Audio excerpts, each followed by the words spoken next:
How many tables max for you? I don't understand how do you play for so much tables, especially when you arrive late game and final tables with other tournaments running beside. I feel like I'm losing so much edge when I do that. I mean, don't copy me. I'm doing this for 10 years. Let's crush. What kind of situation can I use ICM to attack the opponent? In general, whenever you're around the money bubble, you have a bigger stack than your opponents. Ideally, you cover every stack behind you. You don't necessarily need to be the chip leader of the table. As long as you cover everyone else that is to your left, you should start opening more hands. If you, let's say, have 30, 35 big blinds and your opponent has less than 20 big blinds and your button small blind, you can start open shoving a lot of hands, even hands like King 5 off, 6-4 suited, just to apply pressure, especially when you're directly on the money bubble. But also every single pay jump. People usually want to grab the next pay jump, and if they call an all in, they might run the risk of busting. So these are the moments where you want to be extremely aggressive, very loose, and apply a lot of pressure. Also on the final table, of course. You should practice these spots with HRC or IC Miser with tools in order to get a better understanding of which hands exactly to jam. It would take way too much time to dive into every single of these spots because there are billions of different situations. But this is the more broader generic concept on how to approach these situations. I lost 100 or so bucks today and I feel sick. I will agonize over it for the next 24 hours. I can't imagine losing 100k and not needing oxygen. How does one get there? Well, I'm doing this now for more than 10 years. Yes, 100k is a lot of money, but I have established a very healthy bankroll. So for me, it's not a big chunk of my bankroll, so I will get over it. But I feel you. I've been there as well, and 100 bucks felt exactly the same pain as 100k. You need to put it in a relation. I mean, I also started on low stakes. It's not like that I was born and then I magically had a big bankroll. So I definitely feel your pain, no matter if it's 50 bucks, 100 bucks, 200 bucks. My tip here is to just chill out, take a break from poker for the next day if it really hurts you, and then review. Go into some spots and see what you have done wrong, what you could improve on, maybe talk to poker friends, get some feedback on hands, and then just give it another try, and also try to incorporate the things that you have been reviewing on. It's very important. Better study a little bit less, but try to really learn something and then apply it. And then just grind. I mean, this pain, you sign up for this. So stop complaining. It's totally normal. When we lose money, it feels painful. It also hurts me. Even if I just lose 10k, I hate losing. So accept it as part of the journey of becoming a poker pro. The moment we accept things as the status quo, then it will also be much easier instead of resisting it. What you resist will persist, and if you try to resist this pain, it will just be worse, and you might agonize it over it for 48, 72 hours. So just accept it, see it as part of becoming a poker pro, and then it will be much easier. Hey Ben, nice video. Thank you by the way. I'm considering the masterclass. Which solvers and study programs do you use alongside the class? How familiar with them should I be before starting the class? First and foremost, we have, I think, 7 or 10 days, a free refund period, so you can dive into some videos. And if you realize it's not really for you, because I understand it's also a significant investment, then you just can ask for a refund, no questions asked. In terms of the solvers, I'm mostly using HOMEGAME Research Calculator and PyroSolver. I think these are one of the most powerful tools in order to study poker, especially HOMEGAME Research Calculator. I think PyroSolver might not necessarily be needed on low and mid stakes, because you can just, I'm using PyroSolver, and you should focus on the concepts that I'm teaching in the course. You don't necessarily need Pyro for yourself. If you consider all the concepts and everything that I'm teaching in the course, you don't need PyroSolver first. It's not bad to have, don't get me wrong, but it's definitely not a necessity. Power Equilab, basic Equilab training, practicing, I think it's very important, has improved my game a lot. And I would say these are the 3 tools, but the most important one, Power Equilab, and then the next more important one, HOMEGAME Research Calculator, to analyze and study short stack spots. I think these 2 are very essential, and PyroSolver is, let's say, a bonus tool that it's good to have, but you don't need to. At some point in career, you definitely should have it, but at the beginning, especially when you have the term masterclass, you have so much content content to dive into that you probably won't have the time to study with PyResolve anyway. Hey guys, I also have insane news to share with you. Not only that we start running a cash game sale, we also gonna offer you the opportunity to play with us or play against us to battle it out for a 10K prize pool in several different sessions, playing home games with us, the coaches, myself, and yeah,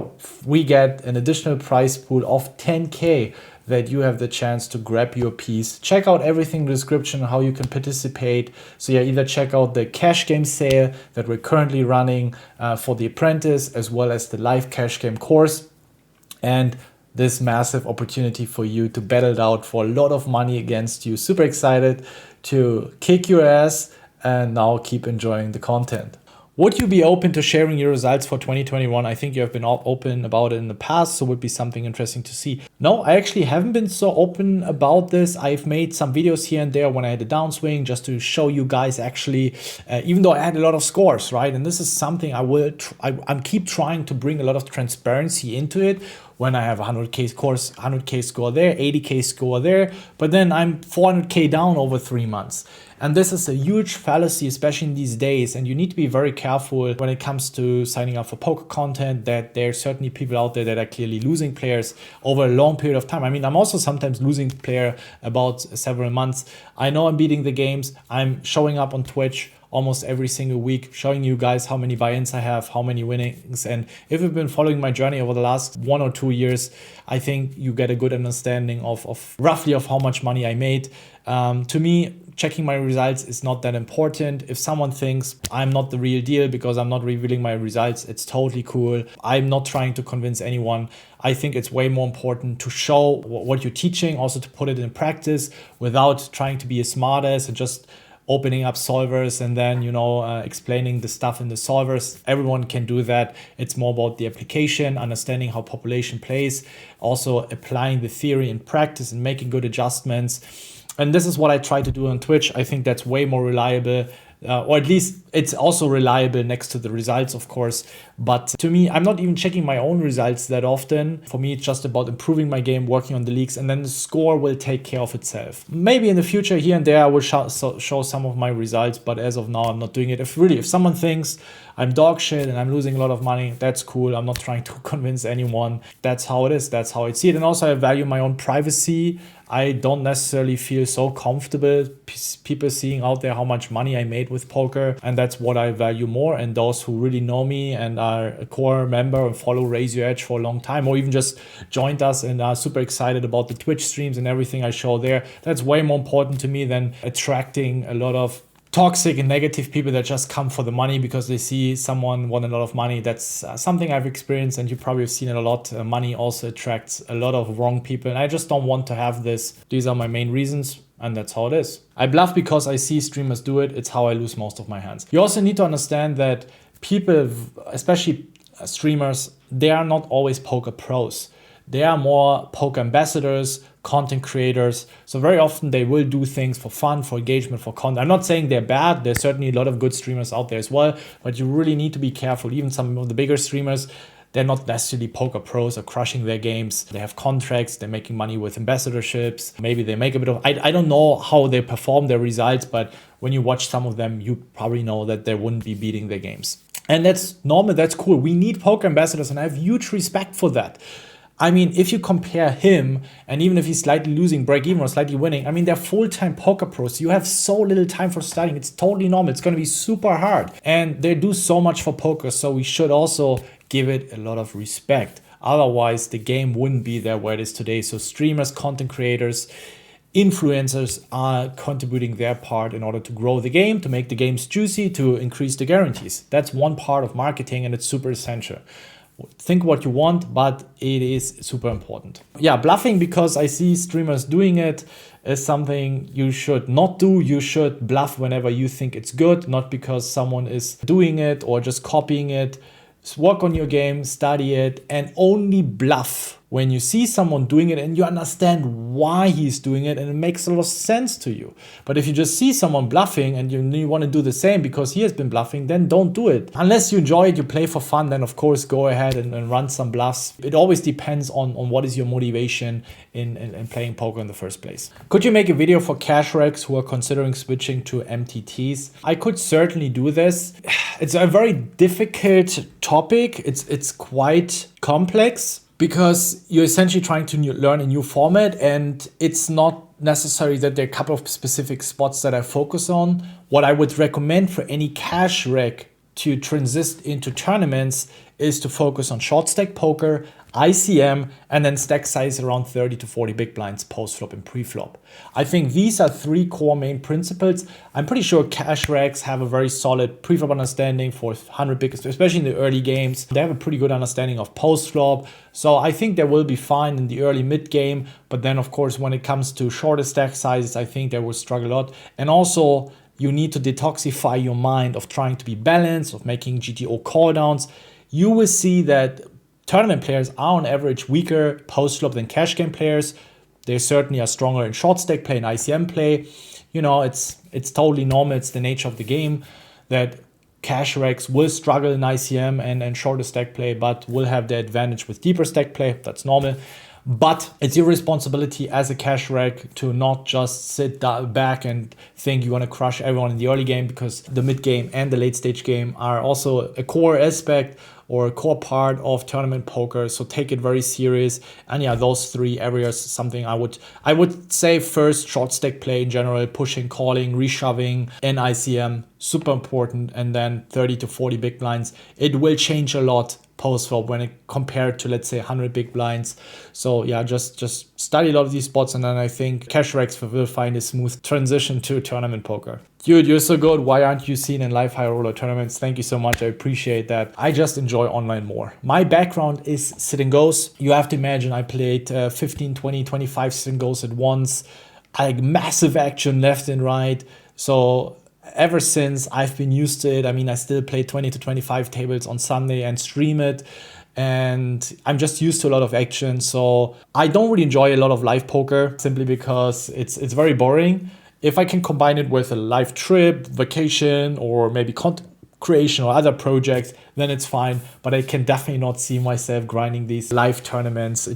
I don't really enjoy it. I think here and there it's fine. I mean, I've been playing some live tournaments in the past, but yeah, that's not really something I enjoy that much. There's a problem with me many times after break. I'm coming back to grinding my MTTs, but I'm already feeling like I'm out of my zone and I need something extra. So I'm just adding YouTube on my second screen later, just realizing that I just play poker on autopilot because my focus already divided without me realizing it. Well, okay, me telling you to stop doing this would just fix the symptoms. Your symptom is that you watch YouTube and you don't have attention or your focus on just the action at hand, your poker tables or whatever it is.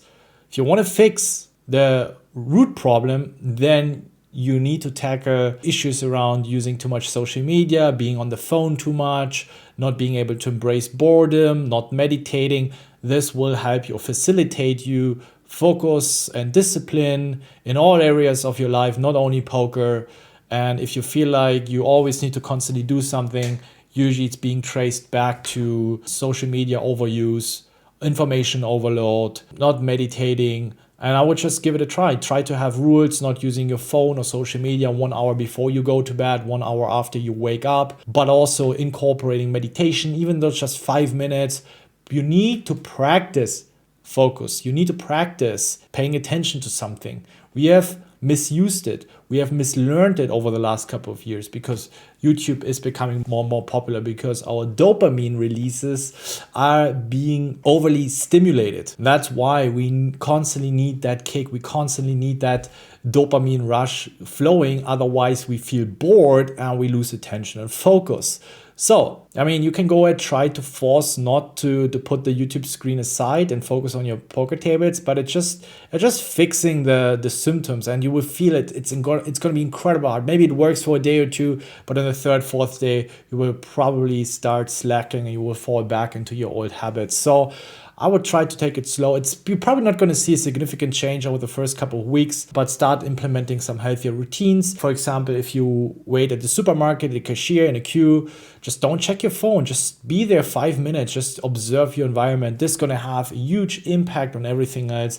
And try these 2, 3, 4 daily routines. It's not going to take you extra time anyway. Or if you eat, you only eat. You don't do anything else, and then you will also feel, or you will realize that the urge of constantly doing something will decrease, and suddenly you will see how much easier it is to just play poker and not watch YouTube. What you can do additionally, you can also add a table or two if you feel like, maybe a cash table or go table, or start with more tournaments if it's not causing you too many problems to navigate through the action and making decisions. Something you could consider as well. I'm a bit confused. So if a tournament is not on the money, every hand is still technically an ICM situation. I always thought ICM only applied close to the bubble in the money. Yes, it does. It starts actually from the very first moment of the tournament. I made a YouTube video around this. You can check it out. The independent chip model basically just explains the value of your chips, right? And the value of chips is being measured in a certain share of the prize money. That's the value of your stack. And this does not come into play right before the bubble. Your stack at the beginning of a tournament has a certain monetary value as well. It's measured in chips, but the value of the chips is being measured in a certain share of the prize pool, which is a monetary value, right? So of course, at the very, very beginning, if you play a $100 tournament, your stack is worth $100. Then if you proceed throughout the tournament, maybe you lose a couple of chips, it might go down to $80 or $70, but then it will fluctuate. However, of course, at the beginning, it's a little less. The ICM, we can play close to chip EV. But then even though we are 50%, 60% of the field busted throughout the tournament, then the ICM will become bigger and bigger the closer we get to the bubble. So yes, ICM exists at every single point in the tournament. Its impact is the strongest right before the bubble. But you will see that compared to chip EV, the range is already going to be a little bit different in the middle stage of a tournament. So this is something you need to practice, something we also will have in paired soon, where you will have the opportunity to practice real pre-flop tournament ranges and not just some copy-paste chip EV bullshit ranges that are actually not very much applicable for tournament poker. Do you plan to have more merch? At the moment, no. I know you guys love the merch. I actually love it as well. I'm wearing it a lot myself. But yeah, we will see what we can do. It's actually not that easy to set up a merch store. So that takes a lot of time, but we're trying our best, and maybe we're going to release a new collection soon. So stay tuned. But as of now, in the next couple of weeks or months, it's not planned. Maybe something more at the end of the year, but we will see. How many tables max for you? I don't understand how do you play for so much tables, especially when you arrive late game and final tables with other tournaments running beside. I feel like I'm losing so much edge when I do that. I mean, don't copy me. I'm doing this for 10 years. Right? So it's very likely that you don't have the experience as I have. And if you need to play less tables, do that. I mean, why would you try to copy me and try to play as many tables as I am? So if you feel like you lose so much edge, then don't play so many tables. Study, review. The reason I can do it, because I've seen millions of spots. I've studied them a lot. So very often I see a situation and I know exactly what I need to do, where others might need to think about it. And I will have less of these spots where I need a lot of time to think about it. It's that easy. And this comes through repetition, studying. That's universal law, and not only applies in poker, right? So I just need to think less about spots, hence takes me less time, hence I can play more tables. Can you do a bankroll challenge, $100 to 10,000, but all tournaments, no cash game? Would love to see that grind and how you play it, different buy-ins. I still don't understand why people bring this up, that I should also play low stakes. I mean, every Sunday I play the Sunday Storm, I play $20 tournaments, I play $50 tournaments. I think I can say for myself that I play pretty much every single stakes. Maybe not the super micro stakes. I feel zero motivation to make a bankroll challenge. I mean, it's nothing new. I think a lot of poker players have proved that it's possible. I mean, I don't even find it entertaining. I'm not even watching myself. Just type of content that I'm not super thrilled about, and that's why I wouldn't consider doing it. Since I was 5 years old, I was exercising every day. Now before a poker session, but before reading a book, or generally before a job, I exercise at home. I meditate and I do cold showers, but after these 3 steps, I feel tired. I don't feel boosted with energy. what the fuck am I doing wrong? I mean, you run 10 kilometers before your huge session and you still can perform excellent. First and foremost, also again, I mean, I wouldn't consider myself as an athlete, but you do need to consider my background. I have been competing, playing football since I was 6 years old, and not just for fun. I was playing for a club that back then was very, very competitive, very professional, played first Bundesliga. So the youth was already drilled to become a professional. I had a lot of trainings. I needed, as per default, it was required to have a good endurance. We were doing a lot of 5-10 kilometer runs, and it was normal for me to be very, very active. So I was used to do very exhausting trainings, and still somehow my body is just used to it. And I'm not saying today I'm in way worse shape, but I need to do this. I need to do this in order to warm myself up, and it makes me feel good. I feel ready. I feel sharp. But for you, maybe it makes not so much sense, even though you have been doing sports since you're 5 years old. But I would consider, I don't know you. Maybe you have been competing on a similar level, or at least being used to very exhausting trainings and exercises. But I think compared to the average person, that's not the case. And so you always need to consider what's your background, where are you coming from, what are you used to? And if you're not used to it, maybe take it a little bit slower. Maybe you feel way more exhausted than others. Then just decrease the intensity of your workout. Why would you continue doing this if you don't feel boosted? And also, there's so many other things you can do that might feel boosted. Have a green juice, journal, do breath work. I don't know, whatever it is. Go to a sauna. Go for a walk instead of going for a run. Just try out different techniques. Don't try to copy me one-to-one, because there are certain techniques that for the average person and for majority of the people are certainly providing major health benefits and boost you, but for a few people it might still cause some other issues, or it might drain them or tire them or not feel boosted. And I don't know, maybe it's the kind of workout you're doing that that exhausts you too much. So just try out different things and try to find your own routine, and don't copy my routine. I just can give some inspiration and show you guys what I'm doing, what works for me, but it doesn't mean that it has to work for you. Go your own way, try out your own things. Always be open. It's good. Great, man. Respect that you try to take inspiration from others, but don't always copy it. How suitable is Raise Your Edge for beginners? I mean, check out our YouTube. We have a bunch of content. Also, we're sharing content on Twitter, short consumable tips and content, our Discord.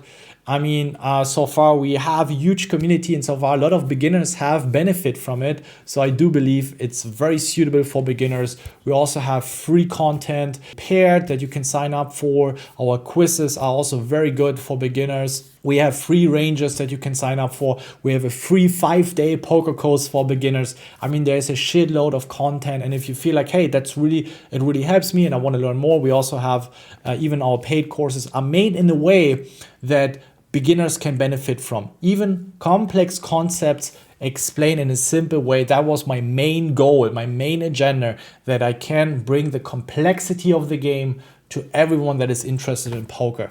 That was my goal, and I think we've accomplished this. So yes, Raise Your Edge is definitely something for beginners.